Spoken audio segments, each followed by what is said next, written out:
మంచిర్యాల జిల్లా కిష్టాపూర్ కొత్తూరుపల్లె గ్రామాల సమీపంలో అటవీశాఖ అధికారులు రెచ్చిపోయారు.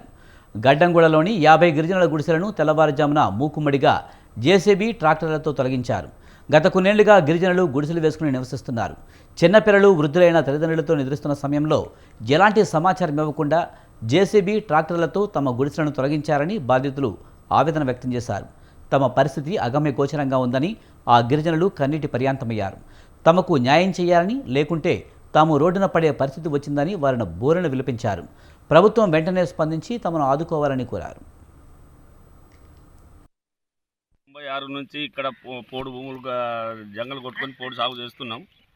అంతలో మధ్యన 2003 నుంచి మాకు 2 సంవత్సరాలు ప్రాబ్లం చేసిండ్రు. ఫారెస్ట్ వాళ్ళు ఇండ్లు బీకుడు చేసిండ్రు. ఆ తర్వాత మేము స్థానికంగా ఇక్కడ ఉండి మేము అప్పటి నుంచి మేము పోడు వ్యవసాయం చేసుకుంటున్నాం. ఇప్పుడు పంటలు వేసినామన్నా దీని మీదనే ఆధారపడి బతుకుతున్నాం. అలాంటిది మాకు ఏది తెలియదు, ఇన్ఫర్మేషన్ లేదు, ఏది లేదు. సడన్లీగా ఇవాళ రాత్రి 2 గంటలకు ఆఫీసర్స్ ఒక 150 మందితో వచ్చిండ్రు.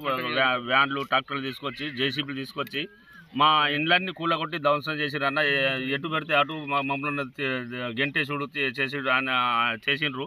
మా చిన్న పిల్లగాళ్ళని ఇంట్లో తీసుకుందామన్నా కానీ మమ్మల్ని ఇంట్లో పోనీదే లేదు. మా సెల్ ఫోన్లు ఇవి అవి అంతా తీసేసిండ్రు. అందరిని ఇంట్లోకి వెళ్ళి బయట గంటేసి మా ఇండ్లని దోషం చేసిర్రు. అన్న ఇప్పుడు ఎండాకాలం, ఈ ఎండలో ఈ పిల్లగాళ్ళని మేము ఎట్లా సాధించుకోవాలి, ఎక్కడ ఉండాలి, ఏ నీడకు ఉండాలన్నా మాకు ఏది లేకుండా చేసిండ్రు. 90 రకరకాలమైనటువంటి వాహనాలు తీసుకొచ్చి దౌర్జన్యం చేసి వీళ్ళను నిర్బంధించి వీళ్ళ సెల్ ఫోన్లు కూడా గుంజుకొని మరి ఇక్కడ ఉన్నటువంటి మా గిరిజన మహిళల పైన దౌర్జన్యం చేసి వీళ్ళ భూములను, వీళ్ళ ఇళ్లను మొత్తం కూలగొట్టేసి వాళ్ళని ఇబ్బందికి గురి చేసిన పద్ధతి ఇది కరెక్ట్ అయిన పద్ధతి కాదు. ఫారెస్ట్ అధికారులకు కూడా మహిళలు ఉంటారు, మనకు కూడా కుటుంబాలు ఉంటాయి, మనకు కూడా ఫ్యామిలీస్ ఉంటాయి. కానీ ఇట్లా వాళ్ళకి సమాచారం ఇవ్వకుండా ఇట్లా ఇబ్బందికి గురి చేయడం కరెక్ట్ కాదు. ఎందుకనంటే ఇక్కడ ఉన్నటువంటి స్థానిక ఎవరైతే ఇప్పుడు రేంజ్ ఆఫీసరు మరి వారికి ఇక్కడ మా జన్నారం ప్రాంత మహిళ మరి ఆమెకు ఖచ్చితంగా తెలుసు ఇక్కడ ఉన్న గిరిజనుల పట్ల అన్నిటి పట్ల. మరి ఇక్కడ పుట్టినటువంటి బిడ్డనే, మరి ఆమెకు అన్నీ తెలిసి కూడా ఆమె ఈ రకంగా దౌర్జన్యం చేసి గిరిజనుల పైన ఇట్లా ఇబ్బందులకు, భయభ్రాంతులకు గురి చేస్తే మరి వీళ్ళు ఎక్కడికి వెళ్ళాలి? 30-40 సంవత్సరాల నుంచి వెళ్ళి ఇక్కడ వాళ్ళు ఈ భూమిని నమ్ముకొని ఉన్నారు.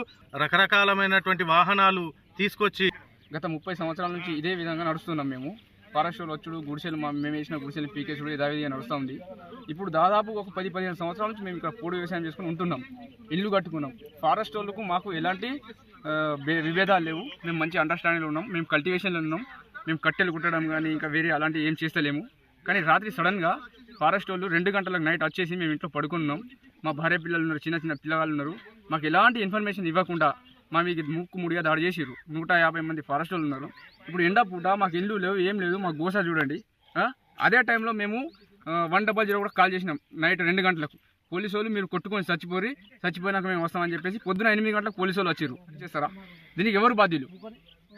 దీనికి ప్రభుత్వమే ఏదైనా చట్టరీతంగా ఏదైనా చట్టపరంగా మాకు ఏదైనా న్యాయం చేయాలని మేము మీడియా ద్వారా గత 30 సంవత్సరాల నుంచి ఇదే విధంగా నడుస్తున్నాం మేము.